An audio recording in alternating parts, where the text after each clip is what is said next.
আসসালামু আলাইকুম। আজকে আমি সাবুদানা দিয়ে ভীষণ মজার একটা রেসিপি করে দেখাবো। প্রথমে হাফ কাপ সাবুদানা, সামান্য লবণ আর একটা ডিম ভেঙে ভালো করে মিক্স করে তারপরে ঢেকে রাখবো ২০ মিনিট। ২০ মিনিটে নরম হয়ে গেছে। এখন আমি ভালো করে নেড়েচেড়ে এর মধ্যে দিয়ে দিচ্ছি কাঁচামরিচ, পেঁয়াজ কুচি, মরিচের গুঁড়া, জিরা, ধনিয়া গুঁড়া, আস্ত জিরা আর চাট মশলা দিয়ে আমি ভালো করে মাখিয়ে নিব।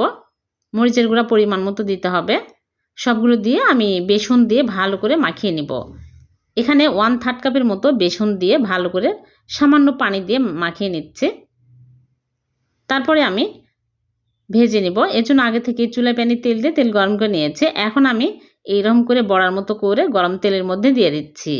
একটা একটা করে দিয়ে উল্টে পাল্টে ভেজে নিতে হবে। সাবুদানার এই নাস্তাগুলো খেতে কিন্তু দুর্দান্ত স্বাদের হয়। বিকেলের চায়ের সাথে খেতে পারবেন।